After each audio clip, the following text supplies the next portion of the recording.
Welcome students. Today we are going to start rational and irrational numbers from 9th ICSE course. तो ये first topic है, बहुत ही important की role भी है इसका। आज हम लोग बेसिक इंट्रोडक्शन देखेंगे और एक्सरसाइज 1 के प्रॉब्लम्स को सॉल्व करने की कोशिश करेंगे। So let us start with what is number system. तो नंबर सिस्टम आप जानते हो, दो वर्ड्स हैं, नंबर और सिस्टम। नंबर का मतलब यहाँ पर क्या हो रहा है? नंबर का मतलब हो रहा है कलेक्शन ऑफ एलिमेंट्स और मेंबर्स। जैसे आप क्लास 8 में पढ़ चुके हो, there are concept of set. तो सेट के कॉन्सेप्ट में क्या होता है? कुछ एलिमेंट्स होते हैं, ठीक है। It can be letter, it can be numbers और it can be anything else. तो यहाँ पर आप मान के चलो कि नंबर्स का कलेक्शन है। And then the word system, ये क्या बता रहा है? ये बता रहा है set of rules for interaction of the members. तो अगर आपके पास कुछ मेंबर्स हैं, you can assume for example any mobile device और any other computer, anything else. तो इसमें क्या होता है, देखो कुछ इसके कंपोनेंट्स होते हैं, कुछ पार्ट होते हैं और कुछ रूल्स होते हैं, यानी कि कैसे ये पार्ट्स काम करेंगे। तो नंबर सिस्टम भी इसी तरीके का एक सिस्टम है जैसे आपका नॉर्मल कोई सिस्टम होता है, बट फर्क क्या है? यहाँ पर नंबर्स हैं। तो नंबर सिस्टम एक्चुअल में बनाते क्यों हैं? देन नंबर सिस्टम अगर बनाते हैं, क्यों बनाते हैं? तो डिफरेंट नंबर सिस्टम, अलग अलग नंबर सिस्टम्स क्यों बनाते हैं, इसी चीज को हम लोग पहले एक्सप्लोर करते हैं। तो स्टार्ट करते हैं एक बेसिक एग्जाम्पल से, so that you can make your mind adaptable to the understanding of number system. तो देखो यहाँ पर क्या है, जैसे कि हर सिस्टम का, हर चीज का एक पर्पस होगा, ठीक है। आप कोई मोबाइल डिवाइस बनाते हो, आप कोई और मशीन बनाते हो, कोई गैजेट बनाते हो या कोई गैजेट यूज करते हो, उसका एक पर्पस होता है। जैसे आपके सामने दो एग्जांपल्स हैं। देयर इज अ टाइपराइटर, जो बहुत ही पुराना डिवाइस हो गया, और उसके मुकाबले में लेटेस्ट डिवाइस है नया कीबोर्ड। सो कीबोर्ड और टाइपराइटर दोनों अगर देखा जाए तो basically they are used for writing और typing. The difference here is that keyboard जो है उसके कीज अलग तरह के होते हैं, टाइपराइटर की कीज अलग तरह के होते हैं। अलग तरह का मतलब उनका कलर नहीं है, अलग तरह का मतलब है उनका फंक्शन, उनके डिवाइस, उनके कंपोनेंट, उनका काम करने का तरीका। जैसे आप अगर बात करो टाइपराइटर की, तो इससे क्या होता है, आप पेपर पे लिखते हो। कीबोर्ड से क्या करते हो, आप डिजिटली इम्प्रेस करते हो, यानी कि आप किसी जगह पर, किसी वर्ड फाइल में, किसी टेक्स्ट फाइल में, किसी वेब पेज पर कुछ टाइप करते हो, तो पेपर पे नहीं आता डायरेक्टली वो। एक बात। दूसरा फर्क क्या है? दूसरा फर्क हो सकता है टाइपराइटर में आपने देखा होगा अगर, कि उसमें हर एक की के साथ एक लीवर जुड़ा होता है। वो लीवर क्या करता है? वो लीवर जाकर के आपके टाइपिंग हेड को प्रेस करता है और वो लेटर जो आपने प्रेस किया है वो जाकर के पेपर पे लिख जाता है डायरेक्ट। जबकि अगर आप अपने कीबोर्ड में देखोगे तो उसमें क्या होता है, उसके नीचे अगर आप देखो तो डिजिटल सर्किट होता है। तो अब हम बात ये क्यों कर रहे थे यहाँ पर? ये बात इसलिए कर रहे हैं ताकि हमें पता चलेगा कि भाई दोनों में कुछ सिमिलैरिटीज है बट बहुत सारा फर्क भी है। ऐसा क्यों है? ऐसा इसलिए है क्योंकि दोनों का पर्पस अलग अलग है। पर्पस पहले वाले का क्या है, टाइपराइटर का डायरेक्ट पेपर पे लिखना, इसमें कीबोर्ड होता है, उसका पर्पस क्या होता है, टाइप करना on some file, word file हो सकता है, डॉक फाइल हो सकता है। ये हमें बता रहा है कि जब भी दो सिस्टम्स में डिफरेंस होता है, इसका मतलब होता है उन सिस्टम्स का जो काम है, जो उनका पर्पस है, वो अलग अलग है। इसी आइडिया को ध्यान में रखते हुए हम लोग डिफरेंट नंबर सिस्टम्स को एक्सप्लोर करेंगे। So let us start with the basic number system. Natural number system क्या होता है? Counting numbers. So these are 1 2 3 4 and so on. Properties क्या है? Basic properties, least number 1, there is no largest number. हर एक number का successor होता है, यानी उसके बाद आने वाला नंबर होता है। 1 का सक्सेसर 2 है, 2 का 3, 3 का 4 and so on. Every number has a predecessor except 1। हर नंबर से पहले एक नंबर आएगा। 4 से पहले 3 आ रहा है, 3 से पहले 2 आ रहा है, 2 से पहले 1 आ रहा है, और 1 के पहले कुछ नहीं है। तो 1 के अलावा बाकी सारे नंबर्स के प्रीडिसेसर मिलेंगे। Closed under addition and multiplication, ठीक है। एडिशन और मल्टीप्लीकेशन में क्लोजर प्रॉपर्टी होल्ड करती है, यानी अगर आप दो नेचुरल नंबर्स को ऐड करोगे तो आपको क्या मिलेगा? आपको मिलेगा natural number.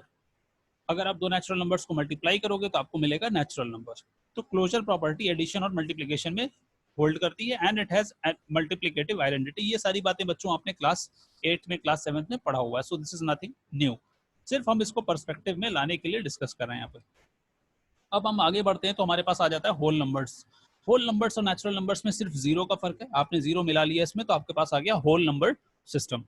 Least number zero, then there is no largest number, every number has a successor, every number has a predecessor except zero, closed under addition and multiplication। तो ये सारी प्रॉपर्टी सेम है, there is a slight difference।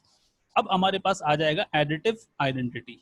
Multiplicative identity पहले भी था, अब additive identity आ जाएगा। Next is integers. अब आपने थोड़ा इसको और बढ़ाया, इंटीजर्स आ गया। इंटीजर्स में हमारे पास देखो कुछ प्रॉपर्टीज में चेंज आ गया।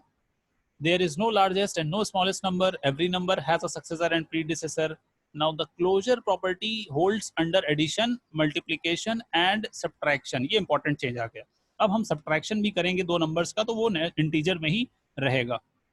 We have additive and multiplicative identity, वो already आपके पास whole numbers में भी था. और यहाँ पर क्या change आया? We have additive inverse of each number. Additive inverse मिल गया, यानी 1 का additive inverse क्या होता है? -1. Okay, -10 का additive inverse क्या होता है? +10 and so on. So what we have observed here is that from moving from natural numbers to integers, क्या कर सकते हैं हम लोग addition, subtraction, multiplication भी कर सकते हैं. Also we have identity for addition, we have identity for multiplication, we have additive inverse. But अभी भी दिक्कत है, हम लोग numbers को divide करेंगे तो हमें integer को divide करके integer मिलेगा, ऐसा जरूरी नहीं है. Suppose करो आपने 4 को divide किया 3 से, तो ये क्या है? This is not a integer. अब इंटीजर नहीं है तो इसका मतलब हमें नंबर सिस्टम में डिवीजन अगर करना है तो कुछ चेंजेस करने पड़ेंगे. इससे हमें मिलता है नया नंबर सिस्टम जिसको हम लोग बोलते हैं रैशनल नंबर्स. रैशनल नंबर्स कैसे बनते हैं? रैशनल नंबर्स बनते हैं इंटीजर्स का यूज करके. आपने दो इंटीजर लिया और आपने उनका रेशियो ले लिया P/Q. ये क्या कहलाएगा? ये कहलाएगा रैशनल नंबर. तो कोई भी दो इंटीजर हो आपके पास, डिनोमिनेटर में जीरो नहीं आना चाहिए. P/Q यानी दो इंटीजर्स का रेशियो लिया आपने, तो जो भी नंबर बनेगा that is called rational number. Now अब प्रॉपर्टी में कुछ चेंज आ जाएगा. No smallest and no largest number, ये पहले भी था, अभी भी रहेगा. बट अब जो चेंज आया, देयर इज नो सक्सेसर और नो प्रीडेसेसर. ये वाला कॉन्सेप्ट खत्म हो जाएगा. क्लोजर प्रॉपर्टी आपके सारे ऑपरेशंस में आ जाएगी, addition, subtraction, multiplication and division. यानी अब अगर आप दो नंबर्स को ऐड करो, सब्ट्रैक्ट करो, मल्टीप्लाई करो, डिवाइड करो, तो आपको जो रिजल्ट मिलेगा वो रैशनल नंबर ही मिलेगा. स्टिल वी हैव एडिटिव और मल्टीप्लिकेटिव आइडेंटिटी, ऑलरेडी चलते चले आ रहे हैं. ये इंटीजर्स में भी था, होल नंबर में भी था.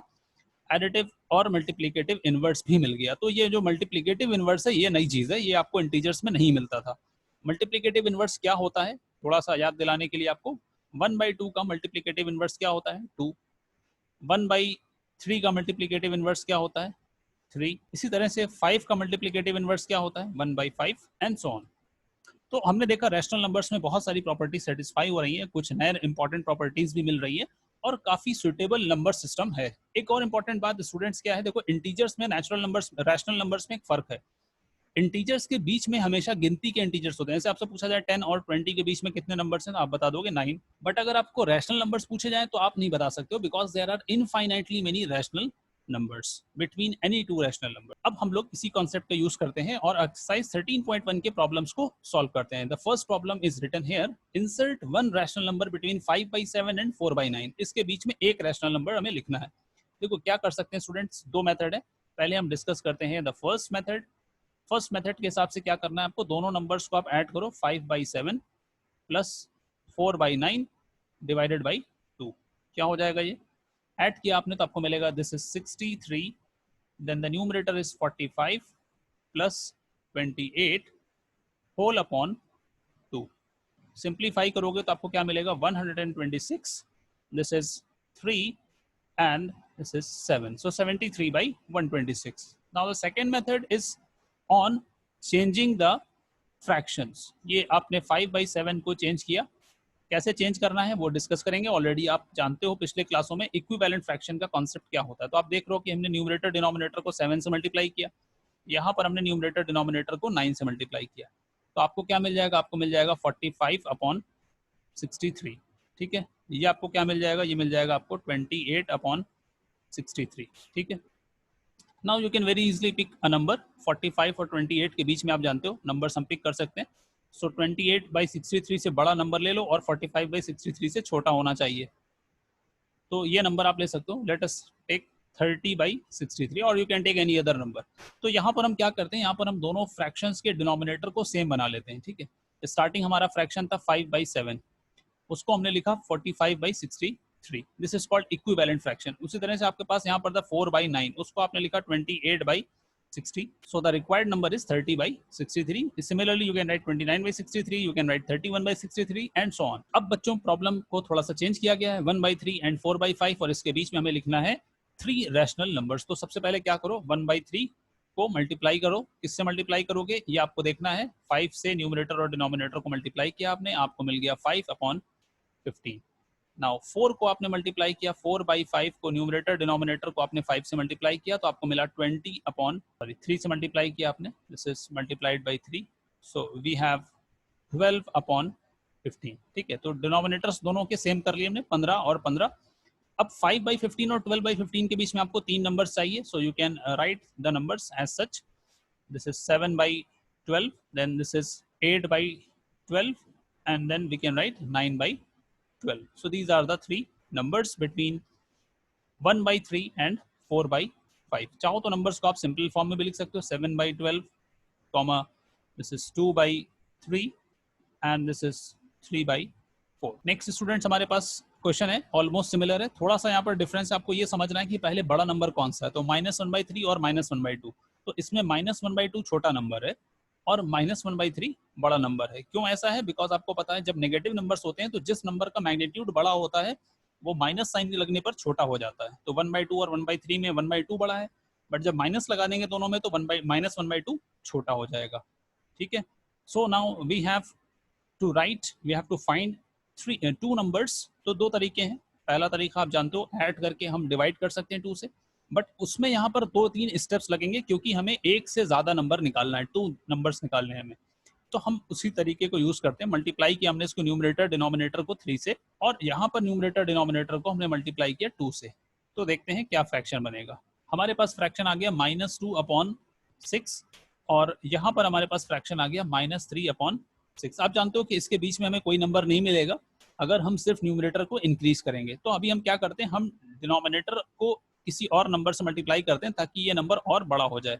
तो न्यूमरेटर डिनोमिनेटर को हमने इधर 3 से मल्टीप्लाई किया और यहाँ भी न्यूमरेटर डिनोमिनेटर को 3 से मल्टीप्लाई किया। तो अब आपका ये जो नंबर था पूरा, ये नंबर आपका क्या बन जाएगा, ये नंबर आपका हो जाएगा -9/18, और आपका ये जो नंबर था पूरा ये क्या बन जाएगा, this is -6/18। Now you can find 2 numbers. ये क्या हो जाएगा, -8/18 एंड -7/18। ठीक है, तो ये नंबर आपका था बेसिकली -1/2, और ये नंबर आपका है -1/। Moving on to the next problem, we have to write 3 rational numbers between 4 and 4.5। देखो बच्चों, इस तरह के केस में क्या ट्रिक करना है आपको हमेशा नंबर्स को फ्रैक्शन के फॉर्म में लिख लो। 40/10, ये क्या है आपका, ये है आपका 4। नाउ 4.5 को आप क्या लिख सकते हो, 45/10। Of course this is 4.5। इसके बीच में नंबर्स आप बना सकते हो very easily. You have to write 3 numbers. तो आपने पहला नंबर लिया 41/10, then the other number is 42/10, and the other number is 43/10। ठीक है, so you can write we have 4.1 and we have 4.2 and we have 4.3। In fact देखो यहाँ पर answer जो है ना वो एक नहीं होगा, मतलब यूनिक आंसर नहीं है कि जो मेरा आंसर आ रहा है यही सही है। आप चाहो तो इसमें और नंबर्स आ सकते हैं आपके। फॉर एग्जाम्पल अगर हम बात करें तो आंसर हमारा आ सकता है 4.1, 4.11, 4.12 एंड सो ऑन। बहुत सारे आंसर्स आ सकते हैं because as you know there are infinitely many rational numbers between 4 and 4.5। चलिए बच्चों, अब आ गया बढ़िया सा सवाल हमारे सामने। 3 और 4 के बीच में आपको लिखने हैं 6 रैशनल नंबर्स। तो क्या कर सकते हैं, देखो हम लिखेंगे 3 को 30/10, वेरी इजी। देन 4 को हम लिखेंगे 40/10 विच इज ऑफ कोर्स 4। अब बहुत आसानी से आप 6 नंबर्स लिख सकते हो, 31/10, 32/10, then 33/10, then you need to write 34/10 and 35/10। 5 number हो गए, और नेक्स्ट आपने लिखा 36/10, 6 नंबर हो गए आपके। अगर हम चाहते तो हम इन नंबर्स को डेसिमल फॉर्म में भी लिख सकते थे, बट डेसिमल फॉर्म के बारे में क्योंकि अभी हमने नहीं पढ़ा है, इसलिए हम डेसिमल फॉर्म वाले कॉन्सेप्ट को यहाँ पर डिस्कस नहीं करते हैं। ठीक है, अगेन बच्चों यहाँ पर रिमाइंड करते हैं, आप इन 6 नंबर्स के अलावा भी दूसरे नंबर्स ले सकते थे as you have seen in the previous problem. Now coming to the last problem, यहाँ पर हमें 10 रैशनल नंबर्स इसके बीच में लिखने हैं। So the given numbers are -2/5, और दूसरा नंबर जो बड़ा दिया गया है वो है 1/7। क्या करो बच्चों, सीधे सीधे देखो, आपको पता है कि हमें फ्रैक्शन को डिनोमिनेटर को सेम बनाना है। तो न्यूमरेटर डिनोमिनेटर को 7 से मल्टीप्लाई किया, 35 बन जाएगा 35। यहाँ पर भी अगर आपने मल्टीप्लाई किया तो आपको मिल जाएगा 5/5 से मल्टीप्लाई करके 5/35। 5। ध्यान रहे कि आपको 10 नंबर बनाने हैं, तो न्यूमरेटर्स के बीच में 10 से ज्यादा का गैप होना चाहिए। ये नंबर आपका बन गया -14/35। बहुत बड़ा गैप है, 10 नंबर्स हम लोग आराम से निकाल सकते हैं। तो what are the numbers?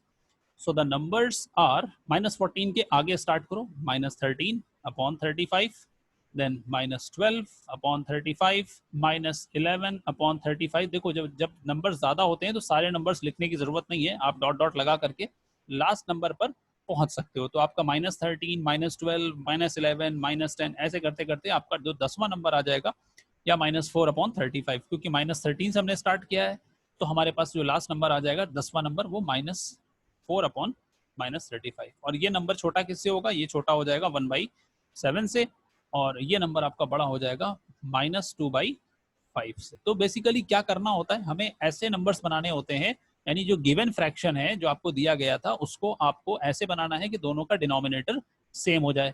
Denominator same होने के बाद न्यूमरेटर्स के बीच में आपको इतना गैप रखना है जिससे required number of rational numbers बीच में आ सकते हो। जैसे यहाँ पर आपने देखा 10 रैशनल नंबर्स लिखने, तो हमारा गैप जो है वो 10 या उससे ज्यादा का होना चाहिए। So this is all about students of in this lecture we have discussed about the problems in exercise 1 of this topic। यहाँ पर आपको इसके डिस्क्रिप्शन में, वीडियो के डिस्क्रिप्शन में आपको मिलेगा असाइनमेंट का लिंक, जो बहुत ही छोटा सा और बिल्कुल इसी से रिलेटेड असाइनमेंट होगा। आप उस क्वेश्चंस को सॉल्व करो, then please send your doubts and queries if you have any doubt and queries. अगर कुछ और आप पूछना चाहते हो, you can send that also on our WhatsApp group. फिर नेक्स्ट हमारा सेशन जो होता है थर्सडे में, then we will discuss your doubts and queries in that session. Hope this video was useful to you. Thank you for watching.